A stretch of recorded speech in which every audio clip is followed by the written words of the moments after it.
तो हमारा second law of motion आ गया है। सेकेंड लॉ ऑफ मोशन क्या बताता है कि हमारा जो फोर्स होता है वो rate of change of momentum, तो ये जो था हमारा चेंज ऑफ मोमेंटम है, रेट निकालने के लिए हमने इसे टी से डिवाइड कर दिया। तो फोर्स क्या था हमारा, rate of change of momentum के प्रोपोर्शनल था। इसे प्रोपोर्शनलिटी साइन को जब भी हम हटाते हैं तो एक कांस्टेंट लगाते हैं, यहाँ पे हमने कांस्टेंट के रखा और ये वाली टर्म क्या बन गई हमारी ए, तो F is equal to k m a, ये हमारा सेकेंड लॉ ऑफ मोशन आ गया है। Here A is equal to v minus u by t, ये वाली term v minus u by t ये क्या था, एक्सेलेरेशन था। Which is the rate of change of velocity, तो एक्सेलेरेशन क्या होता है, rate of change of velocity. The quantity k is constant of proportionality, तो जो भी हमने ये कांस्टेंट k लगाया उसे क्या बोलते हैं, कांस्टेंट ऑफ प्रोपोर्शनलिटी। तो जब भी हम ये प्रोपोर्शनल वाला साइन हटाएंगे, ये वाला साइन, तो हमें कोई ना कोई कांस्टेंट लगाना पड़ेगा, उसी कांस्टेंट को क्या बोलते हैं, constant of proportionality. The SI unit of mass and acceleration are kilogram and metre per second square respectively.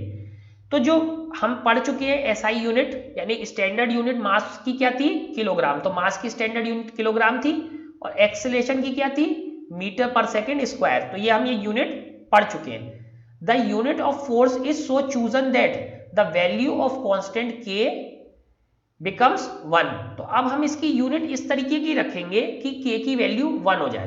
तो हम इस तरीके से k को चूज करेंगे या यूनिट ऐसी चूज करेंगे कि k की वैल्यू क्या हो जाए 1, k की कोई वैल्यू ना रहे, 1 रहे, ताकि हम इस k को हटा सकें।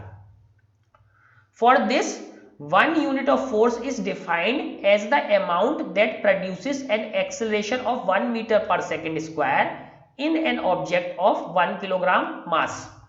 तो अब हमने फोर्स को ऐसे डिफाइन करा कि k खत्म हो जाए, इसमें k कितना हो जाए 1।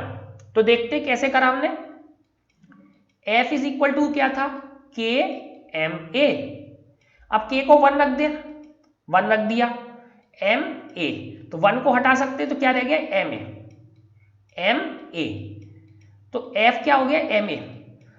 तो अगर m की जगह भी 1 रखे, 1 किलोग्राम, ठीक है, और एक्सेलेरेशन की क्या जगह रख दे 1 मीटर पर सेकेंड स्क्वायर, तो फोर्स जो भी आएगा इस पे जो भी फोर्स लगेगा 1 किलोग्राम मास को 1 मीटर पर सेकेंड स्क्वायर का एक्सेलेरेशन देने के लिए जो फोर्स लगेगा उसी को हम एक यूनिट फोर्स कह सकते हैं। यूनिट का मतलब क्या होता है, एक यूनिट। यूनिट क्या चीज होती है, यूनिट वो चीज होती है जिसमें हम किसी भी चीज को काउंट करते हैं, जैसे मीटर, किलोग्राम, जिस भी यूनिट में हम काउंट करते हैं। तो अब फोर्स की हमने यूनिट बनानी, तो फोर्स की यूनिट हम ऐसे बना रहे हैं कि इस k की वैल्यू तो हमने 1 ले ली, तो ये गायब हो गया। अब मास क्या है 1 किलोग्राम ले लिया, acceleration 1 metre per second square, तो तीनों चीजें 1 ले ली, k तो गायब हो गया। और ये फोर्स को हम ऐसे बना रहे हैं कि मास और एक्सेलेरेशन की केवल मल्टीप्लीकेशन रह जाए। तो कैसे करा हमने, 1 यूनिट ऑफ फोर्स, तो फोर्स की जो एक यूनिट थी उसे हमने डिफाइन किया कैसे, वो अमाउंट है जो 1 किलोग्राम के मास में, 1 किलोग्राम के मास में 1 मीटर पर सेकेंड का स्क्वायर का एक्सेलेरेशन प्रोड्यूस कर देता है। तो एक यूनिट फोर्स कितना था, एक यूनिट फोर्स वो फोर्स है जो 1 किलोग्राम मास में 1 मीटर पर सेकेंड स्क्वायर का एक्सेलेरेशन प्रोड्यूस कर देता है। 1 unit of force is defined as the amount that produces an acceleration of 1 meter per second square in an object of 1 kilogram mass। तो इसी को फिर से हिंदी में समझते हैं कि एक यूनिट फोर्स वो फोर्स है जो किसी भी 1 किलोग्राम की चीज को, 1 किलोग्राम मास की चीज को 1 मीटर पर सेकेंड स्क्वायर का एक्सेलरेशन प्रोड्यूस कर दे। ठीक है, एक यूनिट फोर्स वो अमाउंट है फोर्स का जो किसी भी 1 किलोग्राम मास के ऑब्जेक्ट में 1 मीटर पर सेकेंड स्क्वायर का एक्सेलरेशन प्रोड्यूस कर दे। तो ठीक है, तो 1 यूनिट ऑफ फोर्स क्या हो गया, k into 1 kilogram into 1 metre per second square. अब हमने k को तो एक ही मान लिया है, हमने k को एक ही मान लिया था पहले, तो k को तो हटा देते, खत्म हो गया k, क्योंकि 1 हो गया सीधे सीधे, तो 1 इंटू कुछ भी 1 होगा। तो F क्या रह गया, F is equal to m a.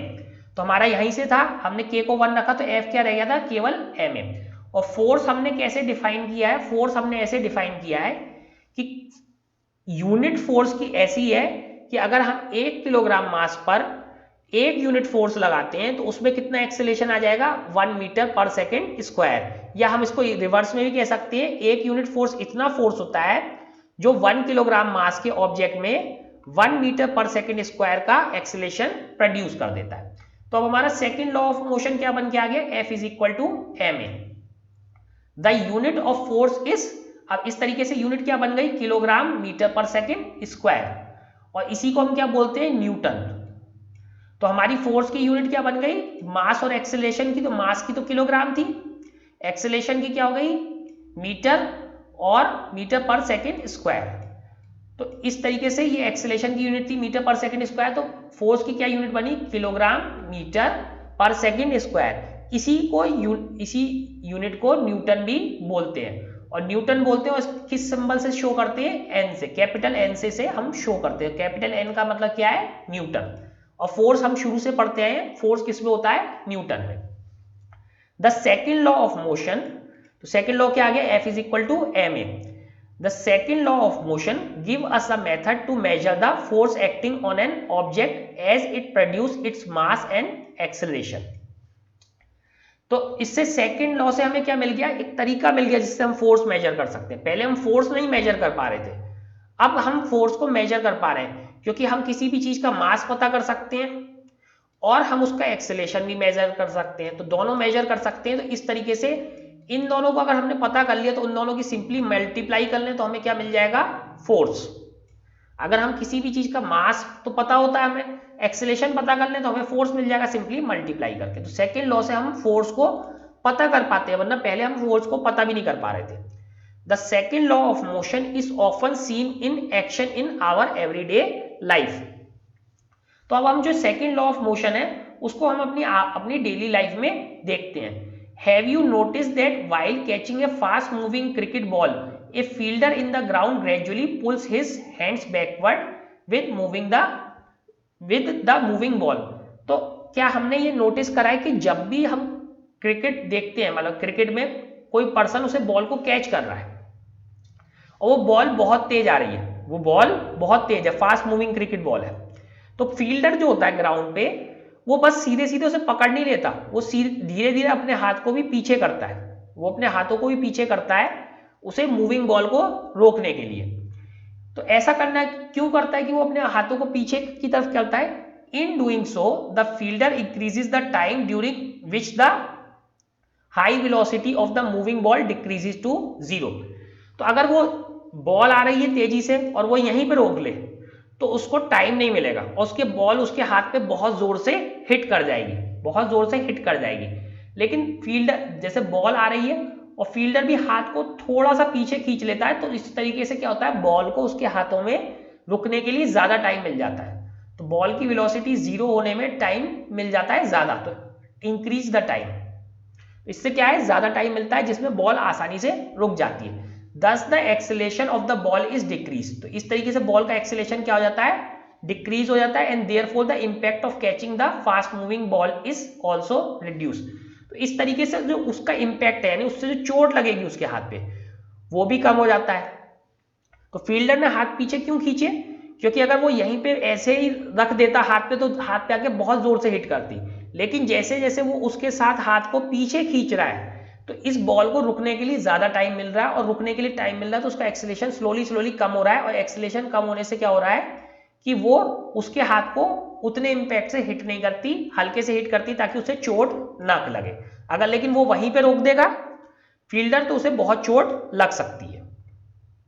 तो इस एग्जाम्पल में दिखा रखा है, इस एग्जाम्पल में दिखा रखा है फास्ट मूविंग बॉल आ रही है तो वो हाथ में यहीं पे रोक के नहीं पकड़ता, तो वो उसके साथ साथ हाथ को भी नीचे ले जाता है। तो हाथ को नीचे ले जाने में क्या है, उसे एक्स्ट्रा टाइम मिलता है। इस एक्स्ट्रा टाइम में क्या होता है, बॉल स्लो हो जाती है जिससे उसके हाथ में चोट नहीं लगती।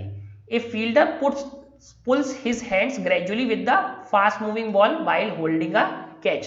तो जब भी फील्डर कैच करता है तो बस वो बॉल को सीधे नहीं पकड़ लेता उसी जगह, तो वो पकड़ने के साथ साथ इस अपने हैंड्स को भी नीचे ले जाता है जिससे ज्यादा टाइम मिलता है, एक्सेलरेशन कम होता है। टाइम ज्यादा होगा तो एक्सेलरेशन कम होता चला जाता है, क्योंकि हाथों की वजह से क्या है, एक रिवर्स में फोर्स लग रहा होता है, रिवर्स में फोर्स लग रहा है, लेकिन वो फिर स्लोली एक्सेलरेशन कम हो जाता है और उसका इंपैक्ट कम होता है, यानी उसे चोट कम लगती है। तो इस तरीके से हम देखते हैं कि फील्डर क्या है, उसका टाइम बढ़ा के इसको स्लो कर देता है। If the ball is stopped suddenly, then its high velocity decrease to 0 in a short interval of time. तो अगर हमने इमीडिएटली बॉल को स्टॉप कर दिया सडनली, तो क्या होगा, इसकी वेलोसिटी सडनली जीरो हो जाएगी, सडनली जीरो हो जाएगी। दस the rate of change of momentum of the ball will be large. तो अगर उसका टाइम बहुत कम है, तो यहाँ टाइम क्या है, टाइम हम देखते हैं तो नीचे है, डाउन में है, डिनोमिनेटर में, तो टाइम बहुत कम रहेगा। टाइम बहुत कम होगा तो फोर्स बढ़ जाएगा, क्योंकि ये डिनोमिनेटर में जितना छोटा होगा, जितना छोटा होगा फोर्स उतना ज्यादा होगा। क्योंकि अगर हम टाइम बढ़ाएंगे तो फोर्स कम होगा, टाइम बढ़ेगा तो फोर्स कम हो जाएगा, लेकिन अगर टाइम घटेगा तो फोर्स क्या होगा, बढ़ेगा। क्योंकि टाइम कम हो गया, फोर्स मान लो पहले 3 सेकंड ले रहा था, क्योंकि rate of change of momentum तो सेम ही है, वो sorry rate of change of momentum कह रहा हूं, मोमेंटम चेंज तो सेम है, क्योंकि वो पहले जिस वेलोसिटी से आ रही थी उसी पे रहेगी और बाद में वेलोसिटी उसकी जीरो ही हो जानी है, तो ये तो सेम ही रहेगा। लेकिन टाइम जो था, पहले मान लो 3 सेकंड अगर वो हाथ पीछे खींचता है और हाथ पीछे नहीं खींचता तो 1 सेकंड है। तो अगर ये क्वांटिटी हमारी सपोज अगर ये हमारी 10 है सपोज, ये क्वांटिटी 10 है, 10 और इसकी यूनिट क्या होगी, किलोग्राम मीटर पर सेकंड, 10 किलोग्राम मीटर पर सेकंड है ये ऊपर वाली क्वांटिटी। तो 3 है तो क्या, तो हमारा फोर्स कितना आएगा, 10/3 न्यूटन, और अगर 1 होगा तो कितना आएगा, 10 न्यूटन आ जाएगा। तो 10 न्यूटन डेफिनेटली बहुत ज्यादा फोर्स है, तो बहुत जोर से झटका लगेगा, तो इसीलिए सडनली हमें बॉल स्टॉप नहीं करनी होती।